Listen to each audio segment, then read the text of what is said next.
We're really excited to have Rebecca and Scott joining us today. Really excited to dive into their story. They're doing some great work with sober living. Rebecca and Scott, welcome. To get us started, can you tell us a little bit about yourself? So obviously I'm Rebecca and I am a veterinarian, and Scott has worked as a social worker for about 12 years, and he has worked pretty consistently in the field of substance use. And so he had this passion, long before we ever started, to do sober living homes. And so the time just, we took your course and we kind of moved into like, what are we going to do first? And so we decided to do a sober living home. And now we've progressed into several properties. Awesome. So tell us, where did this idea first come from with sober living homes, Scott? Did you see it out there, or how did you know this is what you wanted to do? And how did you get Rebecca on board? So, as Rebecca mentioned, I've worked in the addiction treatment space for a little while, and part of many of my roles have been in finding housing for people or helping people find. And so, I've had to be aware of that and learned about them, and actually visited and toured some sober living homes before, and really kind of, at least here in Southeast Michigan, thought they were like run down, and so when we got involved with semi-retired and learning about real estate and really kind of became all in on that concept, that idea came back to me like, oh, this could be like a niche way to start investing. And I think it was interesting because we could use single family homes and get good value, good cash on cash and all of that stuff. And so working on getting Rebecca involved was kind of a longer process, and really like almost happened by accident. So it started with, we had this this short-term rental, this family cabin really is what it was. And it just kind of sat in the off season. And this was like right before the pandemic happened. It was sitting there and we were thinking like, maybe we could throw it on Airbnb and let's see what happens. And we didn't think anyone would want to go. It's in this very strange area of Michigan. And so we did, and it rented like pretty consistently. And then into the pandemic, and through a weird set of circumstances, I was searching about opening an LLC related to the program or related to the house, and ended up finding your guys' crash course, and looked at the crash course, took the crash course kind of right away, connected to the podcast, and then I downloaded Rich Dad Poor Dad right after that because I heard you guys talk about it. It just happened to be that. And then I was like, Rebecca, you got to listen to this. This is like changing everything about the way I think about everything. And then it was kind of like off from there. And that really led to us going to the summit that summer. And then she was all in right after that summit. Yeah, tell us, Rebecca, what did you think when he came to you, and how has your ideas about this shifted over time? Well, like he said, with our first family cabin, we own it with my mom and sister. And so the three of us were like, no, this is never going to work. And, I don't know, we were just very hesitant. And then when we did that, obviously it like blew up and we were like, wow, this is really great.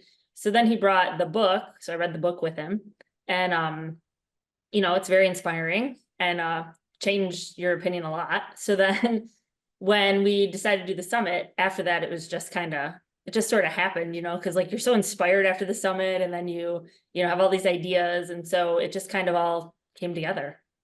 Cool.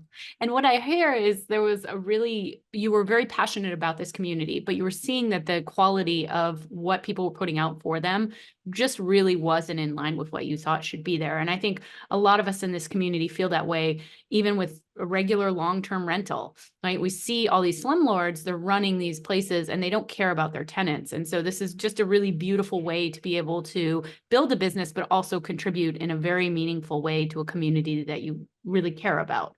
I think that's really beautiful. So how did you even get started? So basically the first home that we did after that family cabin is a short-term rental. And that was the one that kind of like we took zero to freedom. And then quickly after we did the accelerating wealth course, we had closed, I think, early on in accelerating wealth on that short-term rental. And that one really unlocked everything, like the willingness to kind of like, I guess, just be all in and see where we can figure out how to make this work. And And then we started to think about diversification, right? Like we had the two short-term rentals. Okay, so how do we make this work? And I think both of us agreed that multifamily seemed like a great option. And I don't know if it was that we just weren't in a position at the moment to do like a bigger, multifamily unit or something like that. And I just started thinking about sober living, like maybe we could do this, and brought the idea up to her. And I think pretty quickly you were on board, if I remember. Yeah. Like, because if you sit down and run the numbers, like you guys taught us the cash on cash, and you sit down and you run the numbers and you're like, whoa, I think this could really be something. And I think that added with, the potential to be helpful and like have it have meaning, was really kind of a push for us as well. So the nuts and bolts of that, as far as like getting it filled and stuff with our end, happens to be really easy just because I work in that space. So that's like secondary for what I do. I've developed those relationships over time, and yeah, so that's For really it. somebody who's completely new to sober living, can you explain what it is? And can you give us a sense of what kind of houses people were looking for to be able to have a sober living facility? Sure. So pretty commonly people go into like a somewhat longer term. I mean, it could be like as simple as like 15 days or 30 in a residential treatment. And then a lot of times they're discharged and they, might go back to their family homes or might go back to the space that's not very, conducive to like being sober. So a lot of them, there's well-known sober homes like in our area, and, that a lot of the treatment centers send their clients to. But again, as Scott said, we thought we could do it a little better, a little nicer. So yeah, so he is involved with all these different treatment centers, and so they just refer their clients, and we accept them. And so basically it's like communal living in some ways, shared housing, right? And really focuses on the sense of community to foster and help people get through transitioning out of substance use treatment, get into early recovery, and turn their lives around. And that becomes really, really effective to be able to have people around you. And so basically it's a place that you can go and you can rent a room. There are structured rules. You have to abide by a curfew. You have to submit to random urine screens and things like that. That structure is there to kind of help guide people in the early stages of recovery. And that's really all it is. Yeah. What are, just to give people a sense of what these other options are like, when you say you wanted to make yours better and nicer, like what is the contrast there? What are some of these homes like? Like what are the existing facilities providing compared to what you're providing? Yeah, and I don't want to drag all of sober livings through the mud. There are places throughout the country that are beautiful, and I mean you can find these in Malibu, and they're like really, really high-end homes, and you can obviously find that. Where we're at in Southeast Michigan, traditional single-family homes in a not very nice neighborhood that are pretty run down, not really renovated in any significant way. And I remember one of our clients coming and saying, like, hey, the one house I had lived in before has had the same couch since I was there. I was there in 2015. And I was like, wow, you think about the wear and tear on furniture over time. Like that's, so stuff like that. We really thought if I'm going to recommend somebody goes there, like if I had to look somebody's mother in their eyes or their family in their eyes and say, this is a good place for your child to go, or this is a good place for your family member to go, I would want it to be somewhere that I think I would feel comfortable to enter, and I could feel like it was relaxing, because those things are really important for people in the early stages of trying to turn their life around. Like if we can just kind of make things easier that way, that's really what we thought about. So just simple things like having nice furniture, having it freshly renovated and stuff like that. I remember we had Jamie Lidvack come in a couple years ago in the summit, and she was talking about her sober living facility in Vegas, and it's a small multifamily. And she actually has the company come in and they do all of this stuff for the community, and she just provides the housing. So is that similar to what you're doing? Or are you doing more besides just being the landlord for the property? So for us, we're doing more of that, right? And providing some of the management and oversight. And that's why if we get into the cash on cash, you'll see we have zero on the management side. And there are varying ways to do it. So like a good example of that being that on the recent property we purchased, we partnered with actually my sister and brother-in-law, and who we're very good friends with, and they were trying to get into this sort of thing. And so basically we can do the management side, and they are basically silent investors who are able to make passive, passive gains and stuff like that. So Very cool. So how did you choose the types of properties? Like, were there specific things you were looking for? yeah, I think for us, it doesn't have to be this way. We have really targeted what I call unicorn homes, in the sense of like they're going to be higher bedroom, higher bathroom, or the potential for higher bedroom, and maybe you could add bathrooms or add a bedroom or something like that, to maximize the capacity, but in a way that also allows for comfortability, if you will. So there's enough space and stuff like that. Because Yeah. you could do this with a very small home, but ours just, our model seems to be like a 5'2", at least 5'4", just something along those lines. Yeah, and I do want to call out that we have supported living, and one of the best models we found is a duplex with high numbers of bedrooms and bathrooms on each side, because that even allows for a more efficiency in one space, and they rent by the room as well. So you do want to have a lot of bedrooms, but you also want to have a lot of bathrooms, because you want people to have their individual spaces, and enough living space for them to be able to gather too. We had another supported living place that was also a duplex, and we put 2 bedrooms downstairs, but we didn't have enough living room space, and so the supported living company basically asked us to take one of the bedrooms and make it an extra living room for the people. So I think this is really important for people to hear, that this is not just in sober living, but also supported living, anything where you're renting by the room, to make sure that you have a maximum number of bedrooms. And in supported living, they had a limit. So I'm curious to hear if they have that in sober living as well. And then a lot of bathrooms, and make sure you have that social space. So as far as limits, you're talking about in reference to like how many humans you can have in a space. So our rules that we're abiding by are 6 people per bathroom, and then 6 people per refrigerator as well. And I think that's kind of like maxing it out quite a bit on the refrigerator space. We try to provide more ample space, but 6 people per bathroom. And then the bedroom requirement is based on square footage. So it's 50 square foot per person is what we have to abide by. Okay, and then yeah, you kind of touched on this, but so there are rules, it sounds like, for how many people per square foot, and are there any other kind of guidelines? So with sober living specifically, it's really kind of this unique animal. It operates and is protected under single family use. So other than the Americans with Disability Act guidelines and whatever they say, that's really what we have to abide under. So yeah, that's So the about it. homes do have to be like ADA compliant? Yes. Well, ADA compliant in the sense of square footage, but they don't have to be accessible for handicap use or anything like that. Okay. Okay.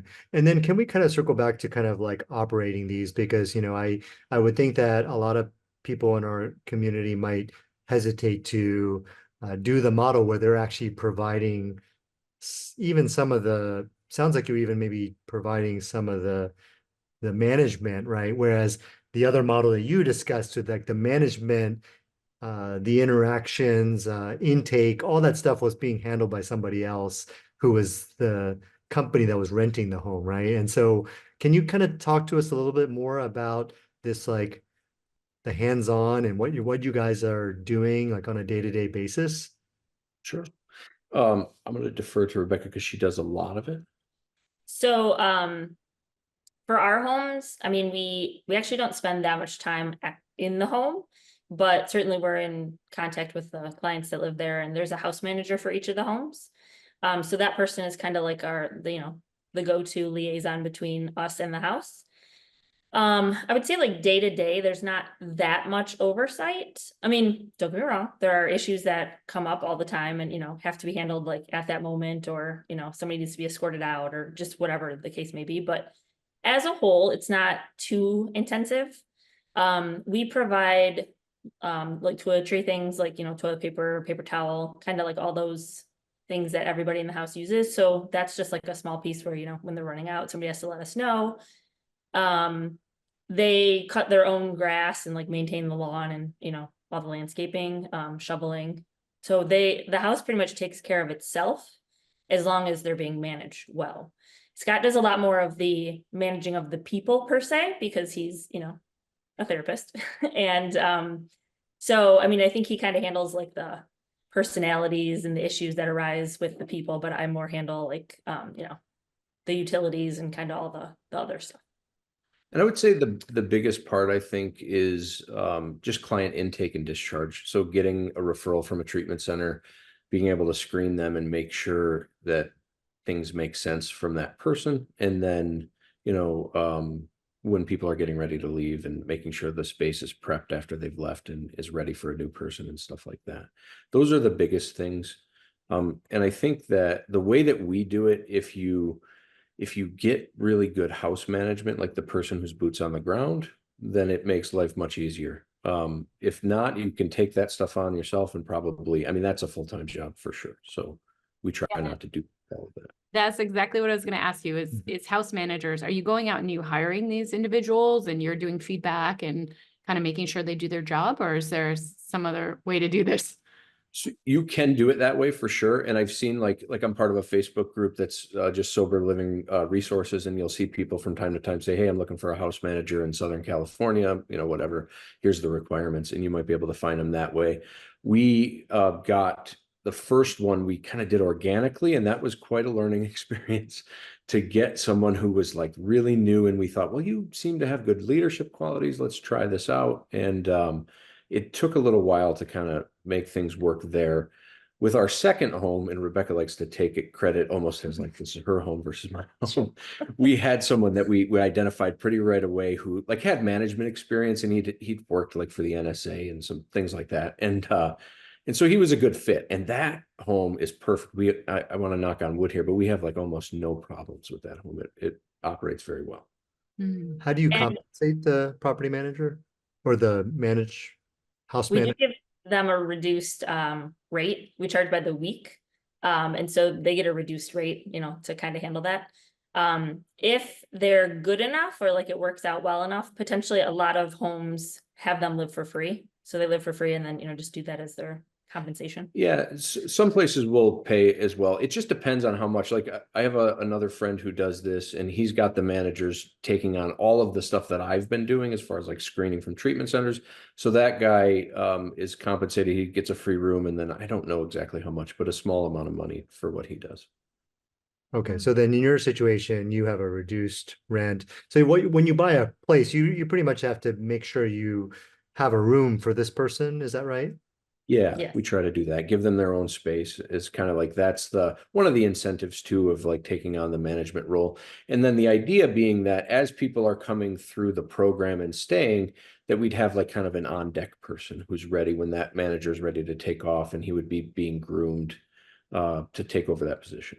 Okay, so generally the manager was part of the program. Is that Yeah, it doesn't have to be that way in sober living models. It is in ours. We do it that way. okay? And then can you tell us a little bit about kind of the intake and discharge, kind of what's involved with that? Sure.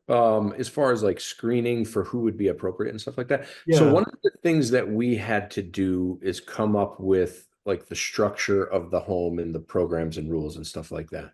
And so we did that, and we actually, I think, talked with the woman you mentioned earlier in the interview, and I forgot her name. We talked to her a little bit about it. We talked to another EB who's in Vegas doing a similar thing. And so we looked at some different programs. I have some friends that run these, and we adopted our own. And then once we did that, it really became like just some simple questions I want to know about as far as like what medications a person's taking, their history as far as mental health concerns and things like that. Are they safe? Do they have a history of violence?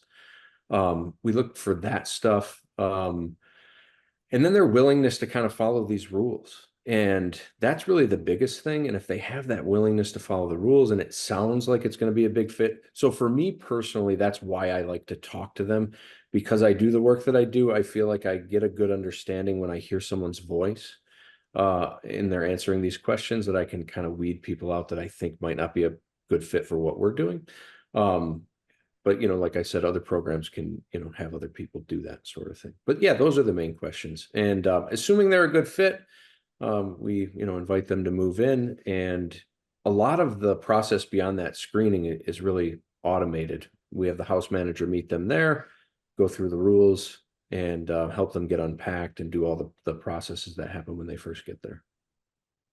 Last question before we go back into your story of your building your portfolio.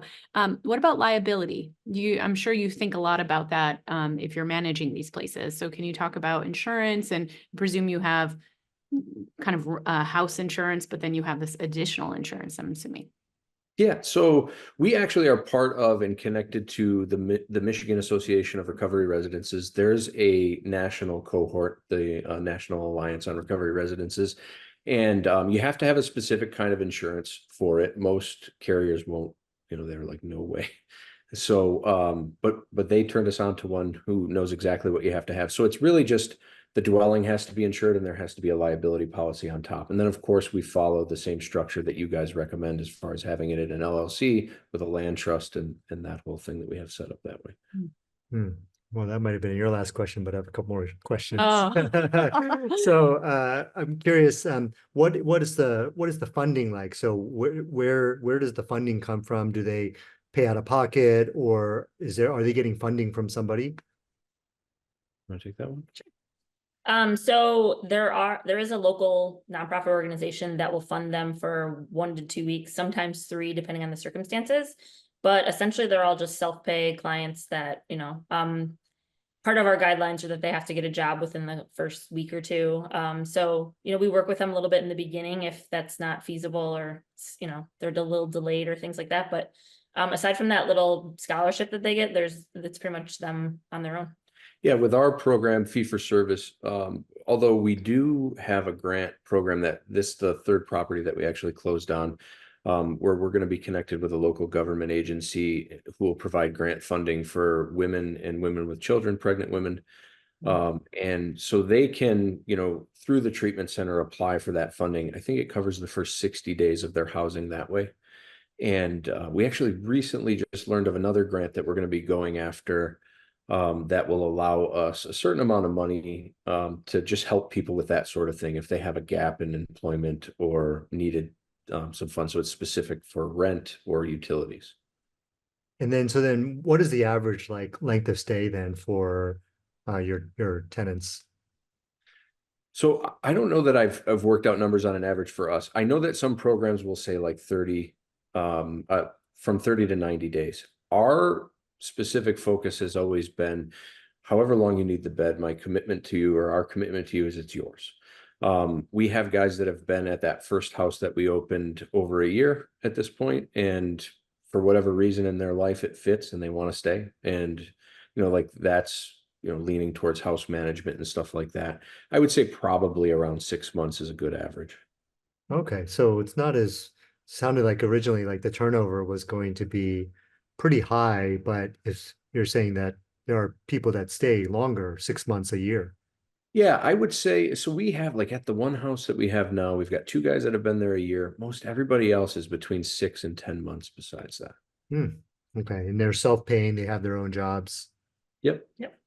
Okay, got it. So let's talk about your first property and how you found it and how you set it up. Of course, we connected with an agent and started to kind of see these deals come through, and we're looking, and we were very wishy-washy. I'll be totally honest with this single family home. It took us almost like 8 or 9 months to find one. And I think when we found one, it was almost like it found us. I'll say that I wasn't even totally sold on it, even after we put the offer in and got it accepted. Like, I had a harder time seeing the hidden value and stuff like that. But the house itself is really perfect. So the biggest reason that we chose it is that it was this kind of odd 5-bedroom house. It was 5 bedrooms and 3 bathrooms. And it was like, well, that works for numbers very well. And then we saw like some potential when we started to get into it. We could renovate the basement, we could add a bathroom, we could do this. And then when you started to see how you could potentially get the numbers up, and then we could increase the equity in the home and all of that stuff, that's really what sold us on it. Can you talk to us about resale though? When you're, do you think that these houses are attractive for a home buyer who's buying this property in the future? I would think for ours, absolutely. I don't see that there's I mean, it would be a big family. It'd be kind of a unique property, I would say, but I think it would be fine. Some of them that I've seen, maybe not so much, depending on what's going on. Like it's got to be a unique use. So the second one that we bought, I know was used as a group home before ours, and that was part of why it fits so well. It was like, oh, this is that specific kind of house. Mm-hmm. Mm-hmm. So yeah, I'm really excited to kind of dive into these properties. That first home, especially, we're going to kind of show you a few before and what you've done to the place and what you the hidden value you tapped into in the basement. So I'm really excited to look at that as well as the numbers, right? I don't want to forget about the numbers. The numbers are pretty amazing. But I'm curious now. Now you've done these. Sounds like you're on your third sober living home. Is that right? Yes. So kind of what's next? So like, what are you thinking about doing next? Are you thinking about buying more of these homes? Are you thinking about scaling up, going back to short-term rentals? Well, we just looked at a property yesterday that potentially will be 30 beds. And like a much larger facility. So we're kind of in the process of, kind of figuring that out, seeing if it works for us. But that's kind of where we're headed. I mean, we've talked about other single family homes with the smaller numbers and things like that, but kind of whatever pops up, we'll take a look at and see where we should go. Wow. Can you tell us a little bit about this property? Is it like a multi-family property or a facility, or is it a huge single family home? So it's actually a commercial property that was operating as a sober living home. I think it shut down right around the pandemic time, and I had known the operator just from working in treatment and stuff like that. And it's this unique thing where you can't really. I mean, they are marketing it commercial as office space. You'd have to come in and do some renovations. I think it was a lawyer's office, but at some point in time, it was a residential home. It's this old Tudor from whatever year, and it's got a ton of character. It's a really cool property, and it's just got a lot of space. And he set it up in the way that it's perfect. Like everything is done for us. That we would just have to come in and paint and furnish. And part of the reason that we started entertaining it was this idea with this grant thing, and because I think even last week or the week before said I think we should go like let's look at a multifamily as a like a maybe a small apartment complex where we could have people step down out of the structured living. Like, hey, you're now, you've lived here a year and a half. Why don't you go on and, here's an opportunity for an apartment or something like that, and really just sort of diversify. And then this came along and it was like, okay, I think this is where we're going, sort of thing. Are the rules any different for a property of this size compared to the homes that you've already set up? As far as I know, not necessarily.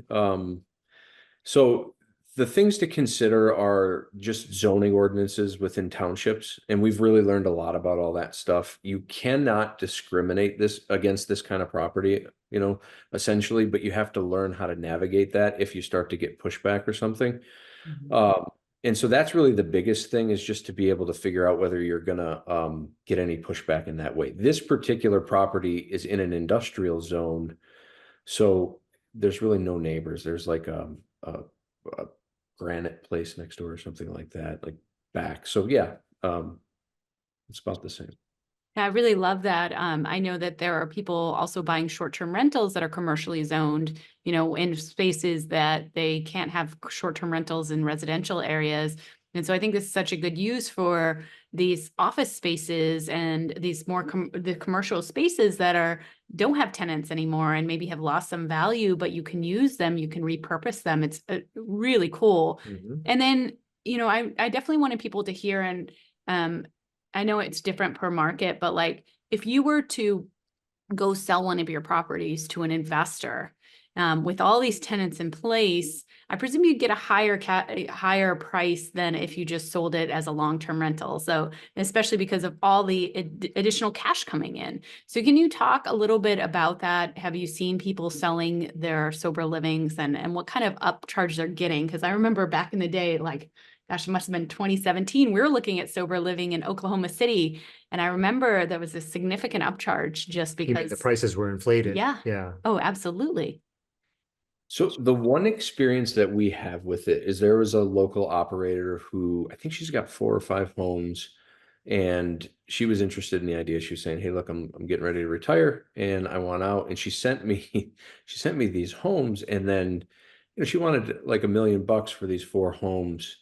And we were just both kind of looked at each other. I had seen something in a local real estate investing thing on Facebook that we have, where you could buy 12 single family homes for less, in the area. And I was like, I don't know why she thinks that.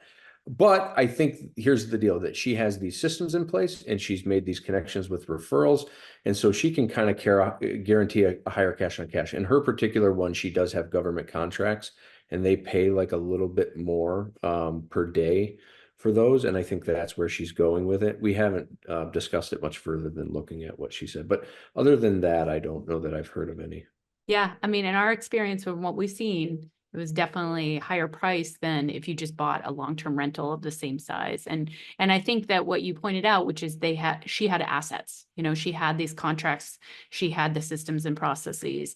And so as much as you can get assets for your properties when you go to sell them, and if you can sell them in that package, you might be able to sell them at even a higher price, right? Because somebody's buying all this cash and it's all created already, kind of like assisted adult family homes, right? Yeah, I wanted to distinguish though between being a buyer of these properties and setting up a sober living facility versus being the seller. And so as a buyer, ideally you're buying it low, right? That's kind of, and you're buying it not set up so that right. you can force appreciation and turn it into this, right? Because Right. that is a form of forced appreciation too. Right. And I think that's the key, is that what you guys are doing is you're forcing that appreciation. You're creating the value by having those systems in place. And therefore, maybe, just maybe, when you go to sell, you might have a buyer who's willing to pay for those systems and the cash flow that you're generating from these properties. Yeah.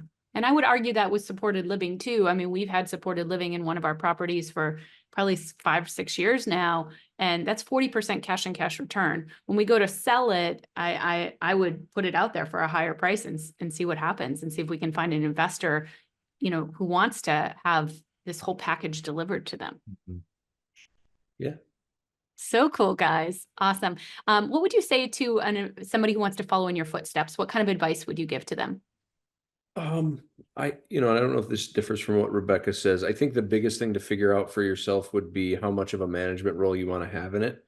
And then to just start immersing yourself in the world of sober living, learn about the National Alliance and all they have a ton of resources that can be helpful. So there are places you can learn, and just learn as much as you can. And then I would say maybe trust it's going to be a learning process even on top of that. I would say the same thing. I mean, the first house was a huge learning curve, but now, it hasn't been that long and we're starting our third, and I feel like we kind of know what we're doing now, but it took a while. And I mean, he knows a lot about the field, and we reached out to Mar a lot, and they'll answer any questions and help you along, but still you have to do it yourself. And we decided to fully manage, and it's been a roller coaster, but I mean, I think we're in a good shape now.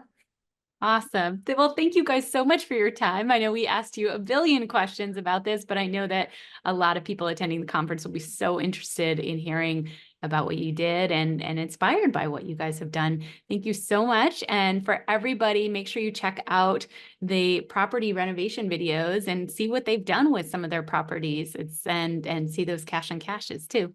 Thank you.